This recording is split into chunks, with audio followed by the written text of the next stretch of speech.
Olá, sejam bem-vindas e bem-vindos ao Inteiro Teor.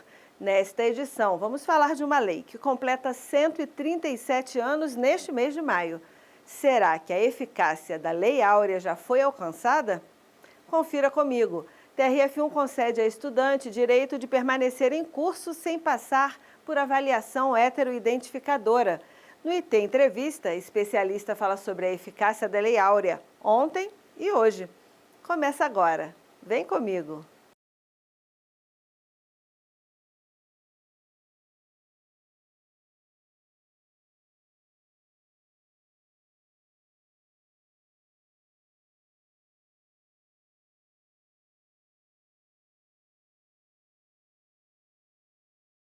A Lei Áurea foi assinada em 1888 com o propósito de abolir a escravidão no Brasil, o último país do mundo em que ainda persistia o regime escravagista de negros.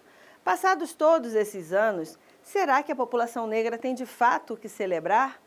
Como as políticas públicas implantadas no Brasil podem surtir efeito compensatório aos negros marginalizados? Será que o sistema de cotas raciais, como uma ação afirmativa, tem o poder de combater desigualdades raciais e sociais?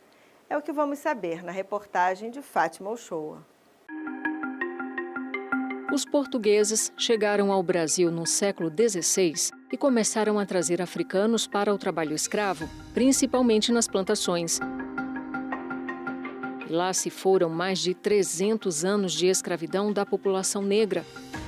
Até que em 1888, com a assinatura da Lei Áurea no dia 13 de maio, veio a abolição. Uma possibilidade de universalização da cidadania no Brasil. O problema é que a lei não foi suficiente para reparar o período sombrio de injustiças que envergonha a humanidade. A professora de História e Direitos Humanos da Universidade de Brasília, Ana Flávia Magalhães Pinto, resume o arcabouço histórico sobre a legalização da liberdade dos negros no nosso país. A gente chega ao 13 de maio com um quantitativo muito grande de gente negra livre e liberta e uma parcela minoritária ainda de gente negra escravizada.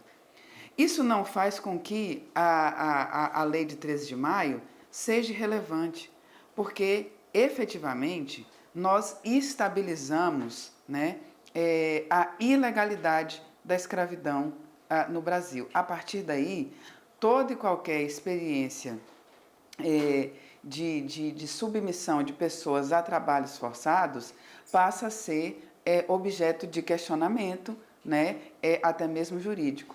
Apesar de a escravidão ter se tornado ilegal há 137 anos, a exclusão social e econômica de parte da população negra persiste até os dias atuais. Para tentar compensar e dirimir as desigualdades raciais e sociais, o Brasil adotou políticas afirmativas, como a reserva de 20% das vagas em concursos públicos federais para os negros.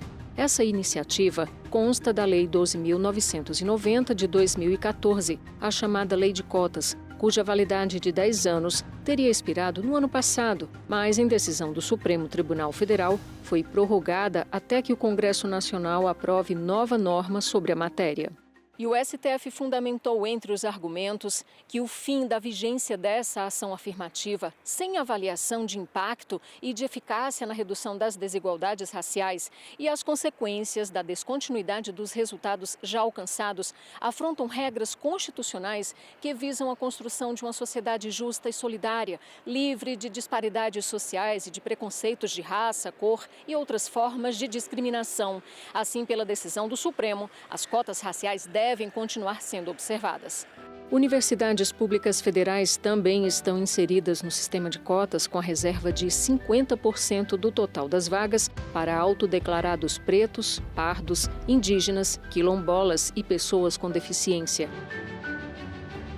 Mas cada instituição pode fixar regras à parte nos editais de reserva de vagas, entre as quais a que estabelece a análise posterior dos candidatos que se autodeclararam pretos e pardos, um trabalho feito pelas chamadas bancas de heteroidentificação ou comissões de comprovação e validação. O país entende que houve uma discriminação com o conjunto da população e que essas ações afirmativas devem fazer um resgate histórico dessa situação.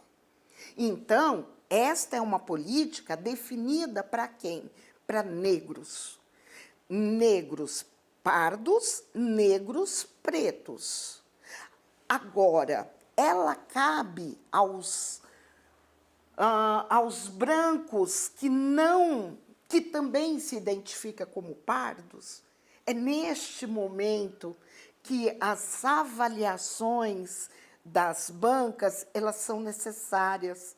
Ainda segundo a doutora Elizabeth Costa, há particularidades sobre as quais os avaliadores de heteroidentificação devem estar mais atentos. Você tem negros com traços fisionômicos, como nariz, boca, bastante afilados, que é um padrão diferente do que você espera desse modelo um pouco estereotipado do que é o negro, que é um rosto bastante arredondado, nariz largo, boca grande e tal.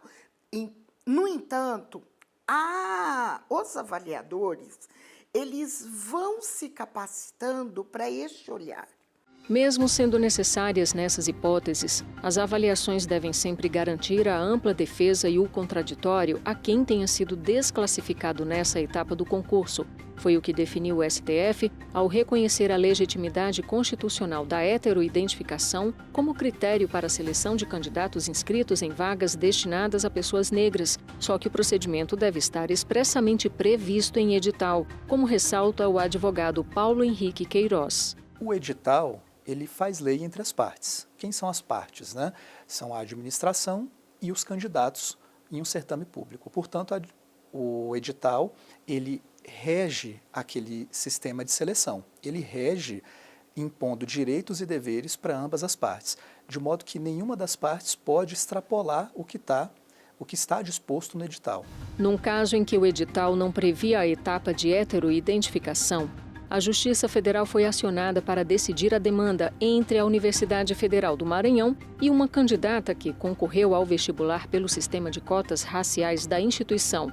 A estudante se autodeclarou negra e só após 3 anos cursando a faculdade de Direito foi convocada para passar pela análise dos heteroidentificadores, algo que atentou contra o princípio da vinculação ao edital. O princípio da vinculação ao edital é um princípio administrativo, né? O princípio administrativo que intenta fazer com que haja segurança jurídica para ambas as partes, que tanto o candidato não seja surpreendido com regras que extrapolem o edital, quanto a administração que fica protegida no sentido de ter a sua autonomia preservada dentro daquilo que está posto naquele edital. Todos os interessados, também os órgãos de controle, eles podem intervir, questionar judicialmente aquelas regras internas que estejam eventualmente extrapolando o regramento jurídico que versa sobre aquele tema que está sendo disposto no edital.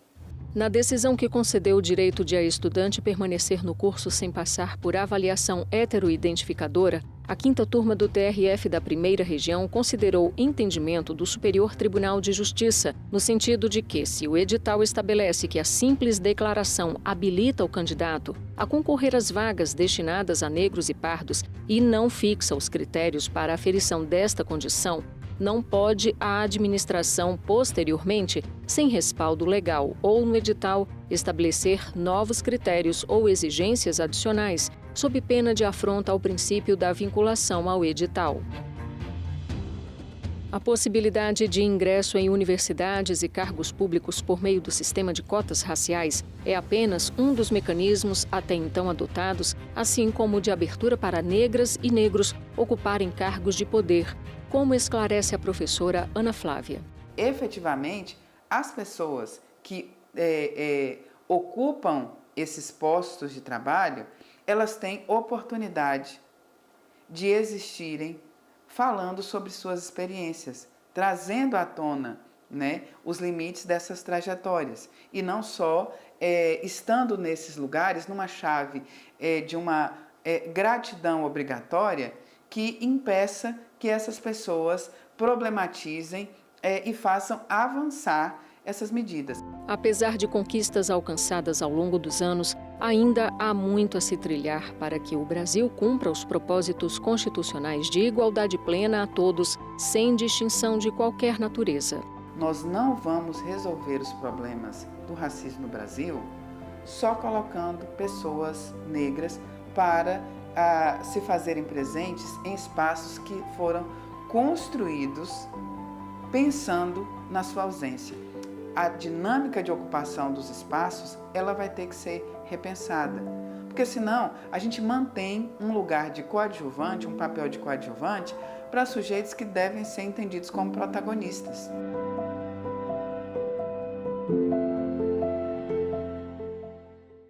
Para aprofundar o tema da nossa reportagem, a jornalista Fátima Uchoa conversou com a primeira docente negra do Departamento de História da Universidade de Brasília. A professora e historiadora Ana Flávia Magalhães Pinto fala da importância das ações afirmativas na reparação de uma dívida histórica com a população negra. Doutora Ana Flávia, então, estamos aí neste mês de maio, a gente completa os 137 anos da Lei Áurea, da abolição da escravatura aqui no Brasil. A senhora considera que essa legislação ela foi suficiente para realmente abolir a escravidão? Em 1824, nós tivemos a primeira Carta Magna nesse país. O que essa Carta Magna estabeleceu em termos de possibilidade de cidadania? Bom, há uma opção pela manutenção da escravidão, né? E se cria até mesmo estratificações de cidadania. Libertos, nascidos no Brasil, eles não tinham a cidadania plena, eles tinham direitos civis parciais. Africanos libertos nem sequer tinham automaticamente reconhecida a sua cidadania. Isso, essa condição de apatridia e essa vulnerabilidade da liberdade de libertos nascidos no Brasil, somado a um preconceito de cor, como estabelecia os termos da época, geraram uma fragilidade dessa liberdade. E a gente chega ao 13 de maio com um quantitativo muito grande de gente negra livre e liberta e uma parcela minoritária ainda de gente negra escravizada.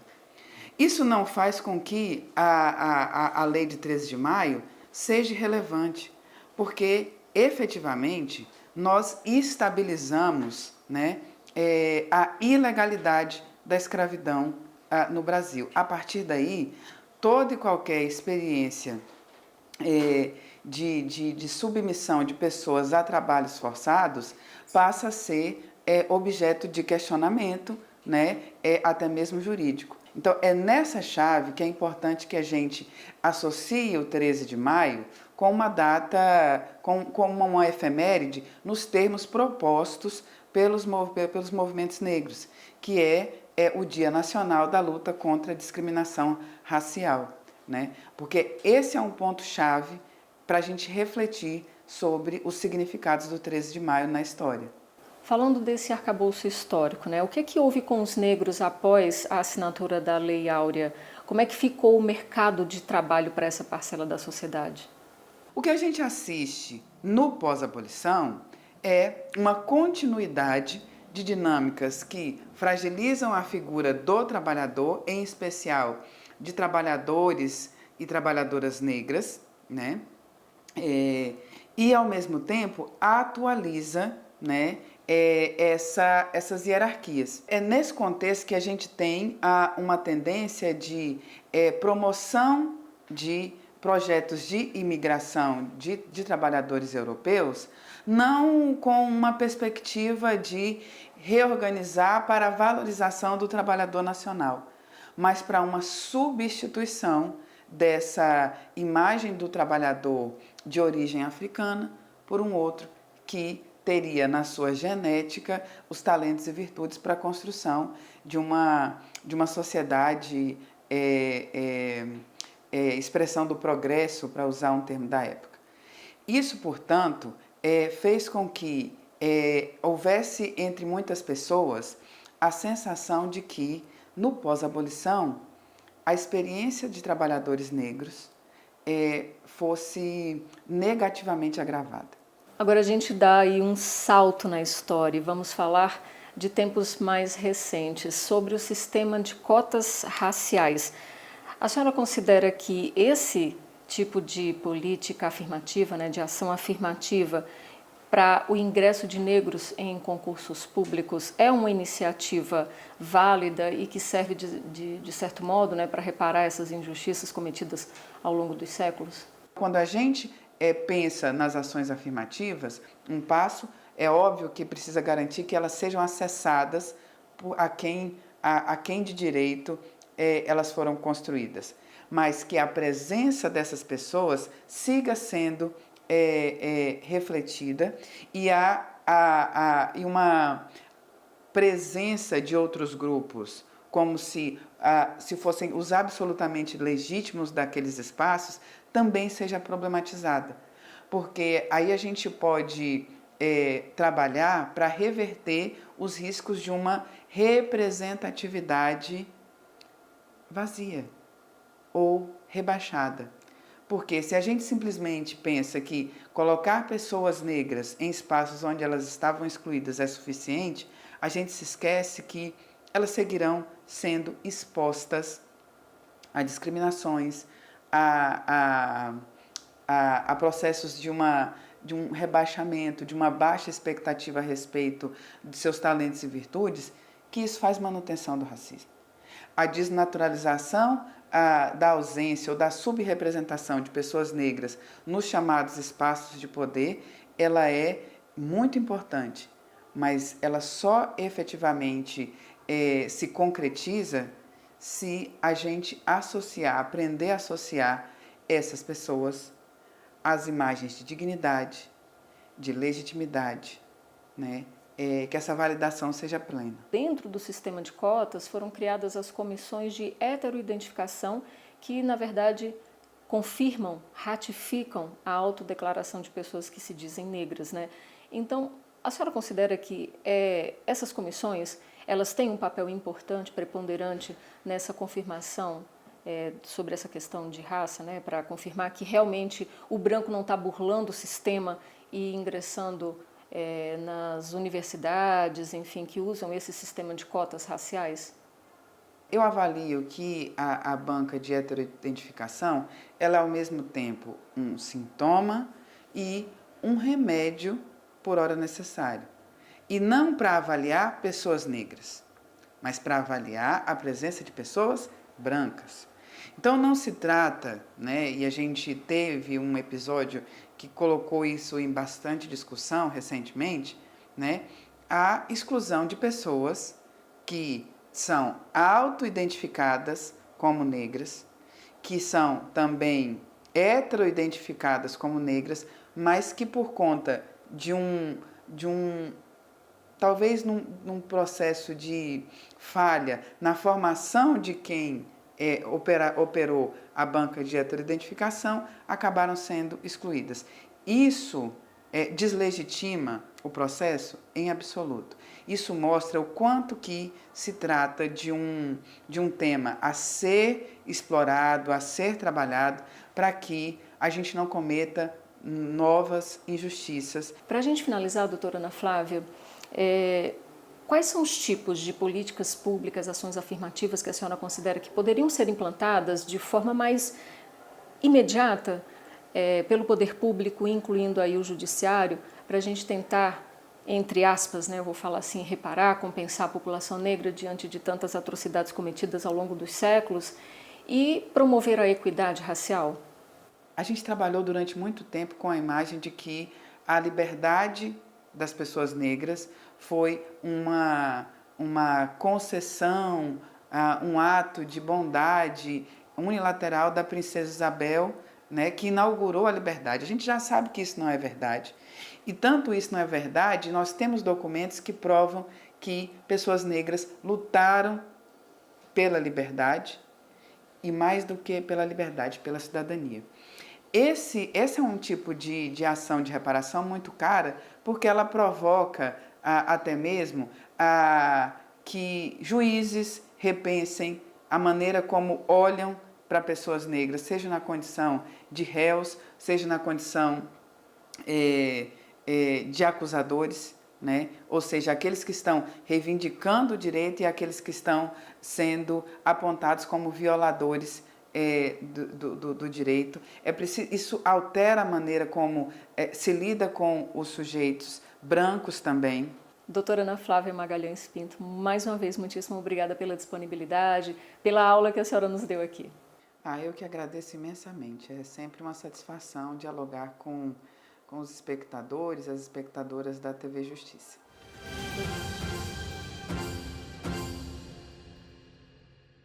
Termina agora mais uma edição do Inteiro Teor. Enquanto isso, saiba das novidades da Justiça Federal nas redes sociais. Estamos no YouTube, no Facebook e no Instagram. Na próxima semana estaremos de volta. Tchau!